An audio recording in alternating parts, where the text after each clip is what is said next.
¿Qué tal amigos? ¿Qué tal amigas? Buenas tardes. Sean bienvenidos y bienvenidas a mi canal en un video más. Amigos, amigas, hoy quiero platicar con ustedes acerca de una película, un documental que vi en... Está disponible en Netflix y está disponible en YouTube. En las dos opciones hay, Netflix y YouTube. Yo lo vi en YouTube. Es Patria, este documental película que está hecho por Paco Ignacio Taibo, e incluso él narra este documental, esta película de corte histórico, él la narra y está basado en un libro que él mismo escribió. O sea, qué mejor intérprete para hablar de el libro que el mismo escritor, que el mismo autor del libro. A mí me llamó la atención esta película, este documental de Paco Ignacio Taibo II, porque yo quería investigar un poco acerca de la segunda transformación. De acuerdo al presidente López Obrador, el país ha tenido tres transformaciones. La primera, la independencia iniciada en 1810, el 15 de septiembre de 1810. La segunda, la reforma, el presidente la nombra como la reforma. Y la tercera, la Revolución Mexicana. La reforma, de acuerdo a este documental, esta película Patria se basa en toda la convulsión que hubo en nuestro país en la etapa de 1854 a 1867. En esta época fue cuando pues, le tocó al presidente Benito Juárez y a muchísimos mexicanos enfrentar la intervención francesa, la llegada de Maximiliano, el sufrimiento que pasaron muchos mexicanos, miles de mexicanos. Y este documental describe muy bien, explica muy bien todos los eventos históricos que se dieron durante esa época.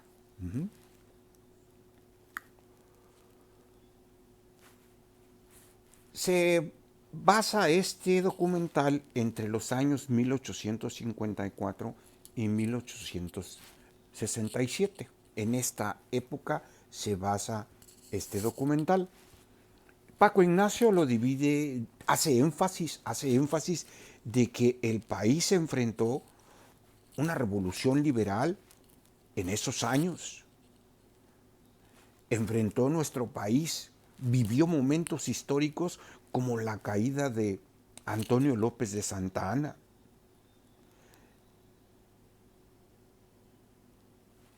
Fueron momentos históricos y muy destacados en esos años porque en esos años también fue la promulgación de la Constitución de 1957. Tuvo el país que enfrentar la guerra de reforma.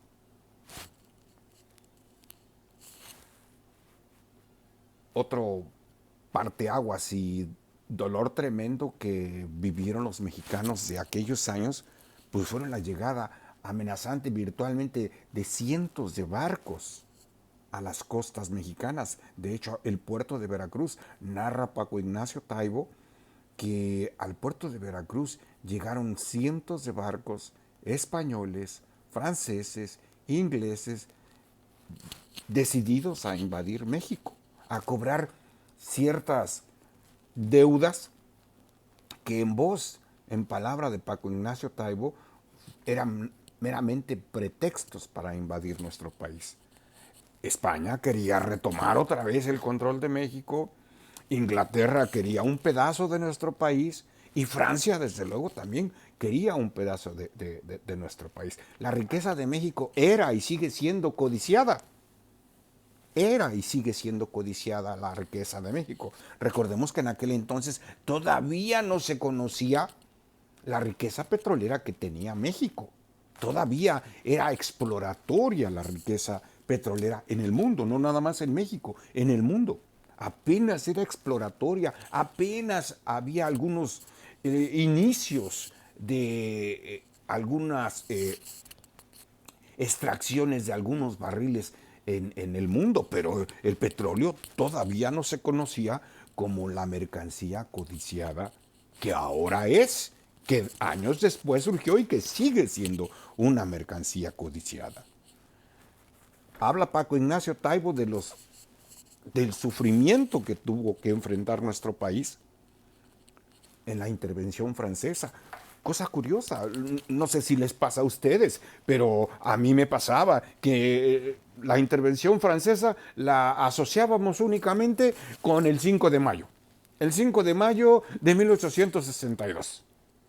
En aquel discurso tan patriota, tan nuestro, tan ejemplar, que dio Ignacio Zaragoza en, en, en el momento en que el ejército mexicano iba a enfrentar al ejército francés, según Paco Ignacio Taibo y otros historiadores. Dicen que la arenga que utilizó Ignacio Zaragoza para enfrentar al ejército francés ya en los terrenos del estado de Puebla, en los fuertes de Puebla, que la arenga fue: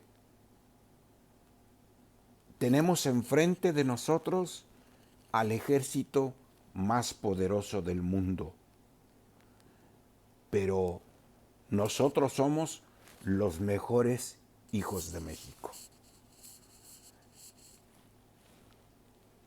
Imagínense en aquel momento, en aquellos años, enfrentar al ejército más poderoso del mundo y recibir esa arenga de Ignacio Zaragoza, pues ha de haber sido un detonador, un motivador muy grande para todos aquellos que participaron.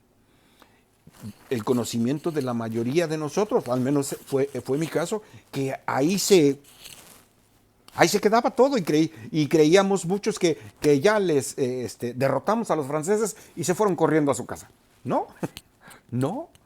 Mucha gente, muchas personas no sabíamos de que todavía fueron 4 años de guerra, que esa fue una victoria, una batalla victoriosa y fue muy importante porque los franceses sabían ya después de esa batalla que el enemigo no era fácil.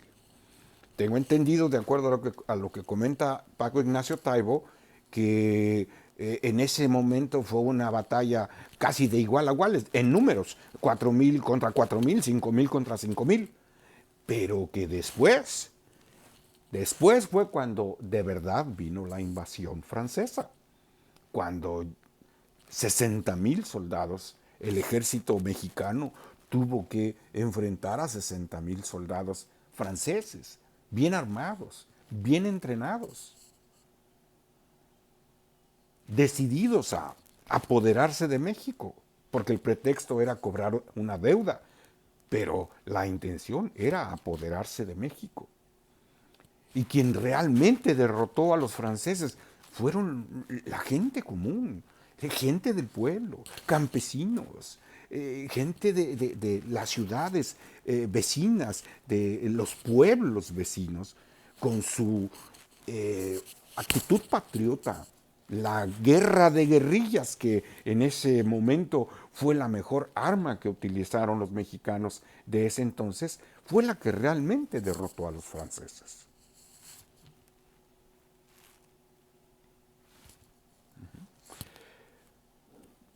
Tuvo también nuestro país que enfrentar, pues fueron 4 años de guerra con los franceses, y en esa época fue cuando los conservadores se tuvieron el atrevimiento de ir a Europa a traer a Maximiliano, porque en su visión los mexicanos éramos inferiores. En su visión los mexicanos no teníamos capacidad para gobernarnos. Y encandilaron a Maximiliano, un europeo, un barbado, rubio, alto, de ojos azules.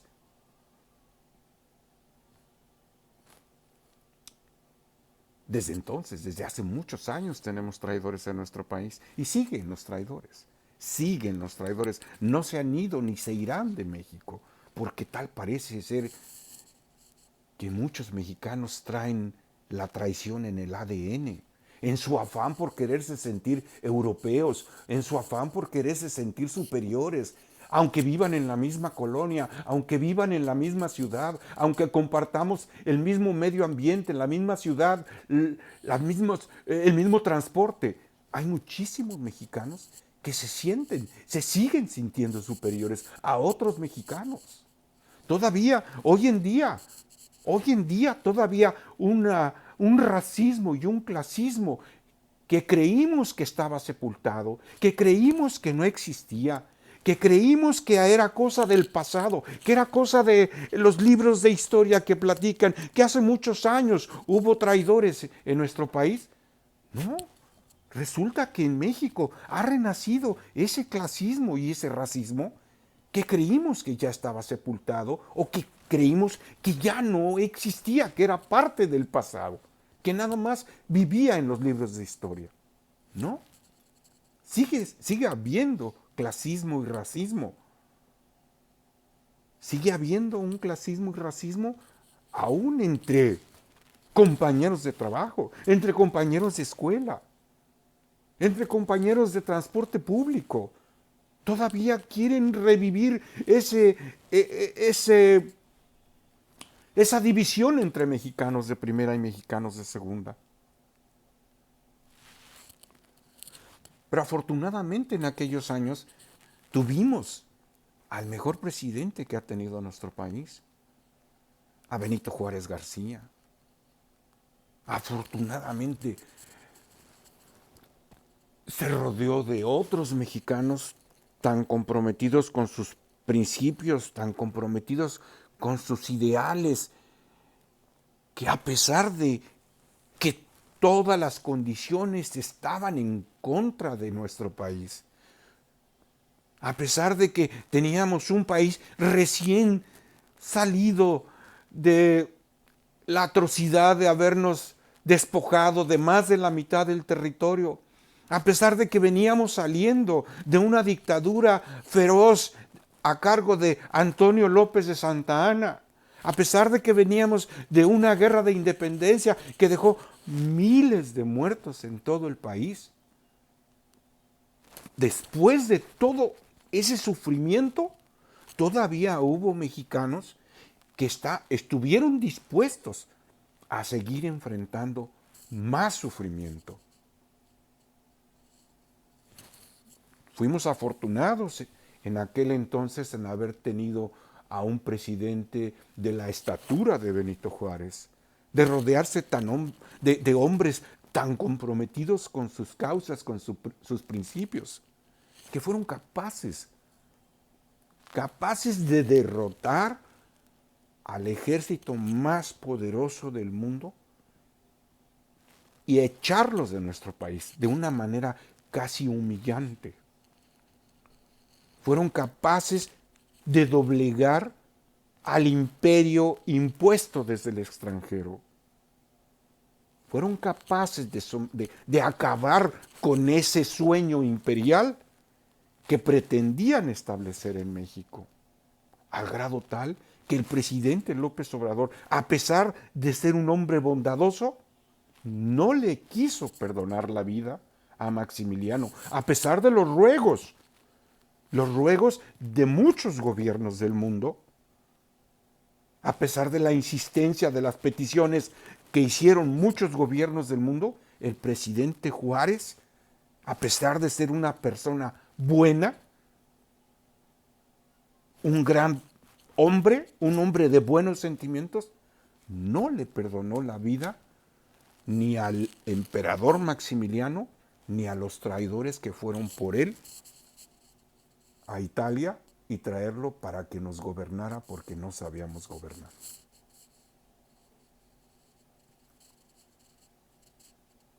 Finalmente se acabó el sueño imperial con la muerte de Maximiliano y la muerte de Miramón y Mejía, para fortuna de nosotros, de muchos mexicanos, para fortuna de los mexicanos que nacimos después de aquel entonces, porque venían por todo y venían otra vez a esclavizarnos y venían otra vez a someternos y venían a saquearnos y venían a apoderarse de nuestro país y que nosotros fuéramos los esclavos que siguiéramos trabajando para enriquecer a las clases sociales europeas. Eso venían a hacer.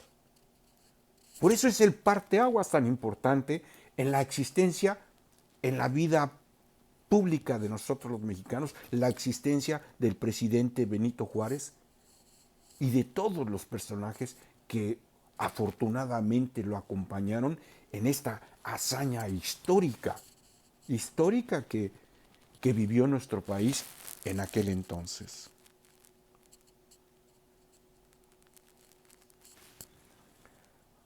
Yo he leído en algunos otros pasajes del sufrimiento tan grande que sufrió, que vivió, valga la redundancia, que vivió el presidente Benito Juárez. En su huida, cuando trajeron a Maximiliano, pues tuvo que salir. ¿Dónde estaba el gobierno? Pues donde estaba el presidente. El presidente tuvo que exiliarse, tuvo que trabajar como, no sé cómo se llama ese oficio, envolvedor de puros, si esa es la palabra correcta, envolviendo el tabaco. Tuvo que trabajar como indocumentado en Nueva Orleans. Su esposa tuvo que huir también, tuvo que huir toda la familia, porque el sueño de los imperialistas, de los conservadores, estaba en juego en nuestro país. Recuerdo haber leído un pasaje en la que en su huida, después de que regresó del exilio de Nueva Orleans, el presidente Juárez tuvo que huir hacia el norte y en una tertulia que hicieron en su honor en Piedras Negras, si no me equivoco, hicieron una tertulia para reunir fondos porque no tenían ni dinero para pagar el sueldo del gabinete del presidente Benito Juárez, no tenían dinero.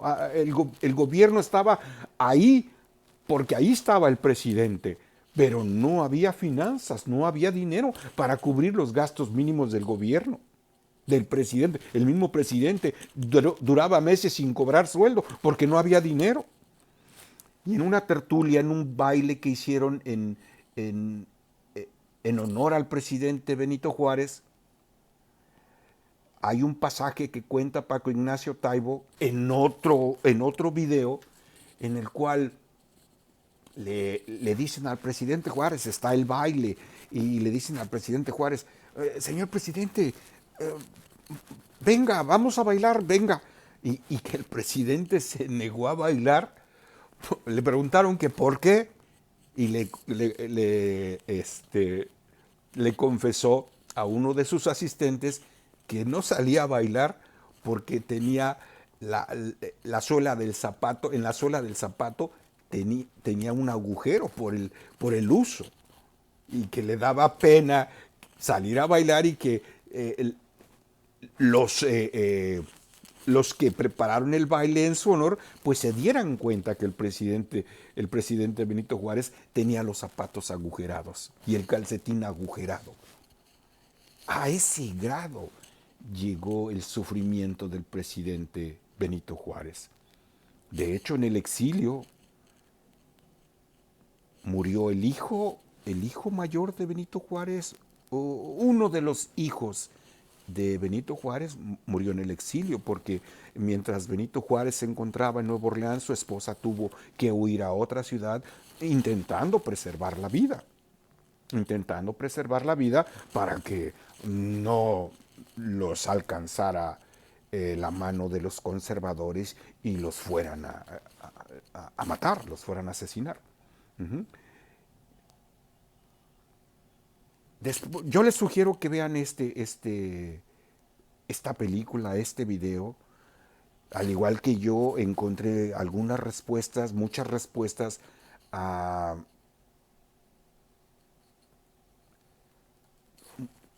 a dudas que tenía yo sobre el desempeño del gobierno del presidente Benito Juárez. Y después de verlo, pues la verdad es que sí, sí, cuando todo se ponía en contra del el gobierno del presidente Juárez, cuando todas las condiciones nos indicaban que se iba a caer el gobierno del presidente Juárez, que no iba a haber constitución de 1857, que en la guerra de reforma los conservadores iban a derrotar a los, a los liberales, que los franceses nos iban a esclavizar otra vez, que se iba a consolidar el imperio de Maximiliano, íbamos a regresar a ser los esclavos de los europeos, cuando todas las condiciones decían de que nos iba a ir muy mal a México, hubo de verdad, hubo miles de mexicanos que dieron su vida literalmente por darnos un mejor país, por rescatar nuestro país, por rescatar nuestra independencia y soberanía. Yo, la verdad, a mí me conmovió mucho el relato que hace y aprendí un poco más de lo que no sabía. No sabía yo de detalles acerca del gobierno del presidente Juárez durante estos años turbios que vivió nuestro país entre 1854 hasta 1867, que fue la expulsión de Maximiliano, y realmente ya hubo una época de cierta calma del 67 al 72, cuando el gobierno del presidente Juárez ya pudo gobernar con cierta soltura, con cierta tranquilidad.